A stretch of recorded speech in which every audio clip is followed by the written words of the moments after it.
All right, so you're thinking about a career in the real estate world, and you've probably heard this term thrown around, MLO. Well, today, we're going to pull back the curtain and really demystify what a mortgage loan originator actually does, what it takes to become one, and what you can really expect from this career. And it's a great question, isn't it? You hear the title, you might see them at a closing table, but what's the day-to-day actually like? What does it take to succeed? We're about to get into all of it. First things first, let's clear up something that trips a lot of people up. An MLO is not a real estate agent. Think of it this way. The real estate agent helps you find the house. The MLO, they're the person who helps you find the money to actually buy it. They're on the same team for sure, but playing totally different and equally important positions. So now that we know what they're not, let's dig into what they are. At its absolute core, the MLO is this critical connection point. Seriously, in almost every single home purchase, they're the ones making it all happen behind the scenes. Okay, so here's the official legal definition. I know, it sounds a little dry, but focus on those two actions: takes an application and negotiates its terms. That's the whole game. Those two things are the foundation for pretty much every single home loan in the country. But here's a much better way to picture it. The bridge analogy is perfect. Imagine on one side of a canyon, you've got a hopeful home buyer. They're excited, but maybe a little overwhelmed.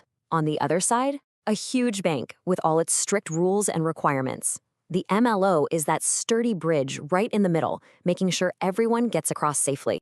So what does it actually mean to be that bridge? Well, it's a whole journey with a ton of different stages. You're taking a client from that very first hello all the way to the moment they get the keys to their new home. Let's look at what that really involves.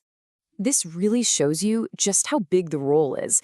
It starts with consulting and analysis, sure, but look at those last two steps: coordination and networking.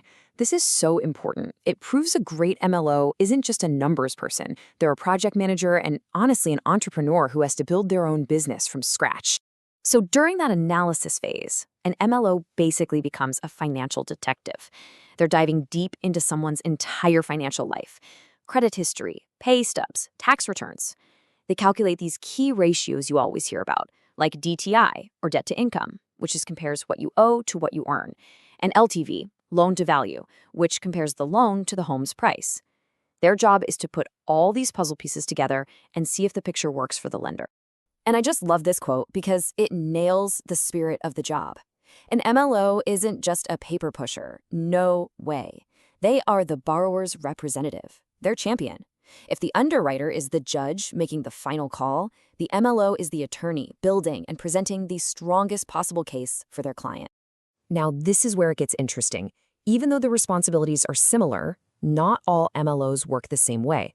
That term MLO is really just an umbrella. Underneath it, you've got two very distinct career paths. You can be a loan officer, or you can be a mortgage broker. Let's break that down. This chart lays it out perfectly.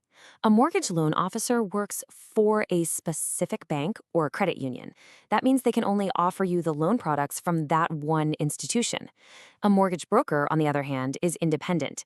They have a whole network of different lenders they work with, so they can shop around on your behalf to find the absolute best deal out there. But here's the thing. Whether you want to be an officer or a broker, the starting line is the same. This is not a job you can just wake up one day and decide to start doing. It's a highly regulated profession, and for good reason. It's designed to protect consumers making the biggest purchase of their lives. The big takeaway here is the sheer level of commitment it takes. You have to register with a national system, take a bunch of classes, pass a really tough national exam, and go through background and credit checks. The barrier to entry is significant. And it doesn't just stop there. You have to do continuing education every single year to keep that license. And that brings us to the question that's probably on your mind. How do you get paid? Because I'll tell you right now, the compensation model for an MLO is totally different from a normal salary job. MLOs are almost always paid by commission. A common structure is right around 1% of the total loan amount. So do the quick math. On a $400,000 loan, that's a commission of about $4,000. So you can see the earning potential is huge, but it is 100% tied to your performance. And this is the most important detail of all. An MLO can do weeks and weeks of work, consulting, gathering documents, building the file, but if that loan doesn't make it to the closing table for any reason, they earn zero. Nothing for all that work. It's a high-stakes environment where results are absolutely everything. So we've seen the whole picture now. An MLO is a licensed financial guide, a project manager, a salesperson, and a client advocate, all rolled into one. With all that in mind, let's get to the final, most important question. Ultimately, this is the question only you can answer. Are you a super detail-oriented person who can manage a ton of moving parts? Are you driven by performance-based pay? Can you build relationships and advocate for your clients like an attorney? If you can honestly say yes to those things, then a career as a mortgage loan originator might just be the bridge to your own professional success.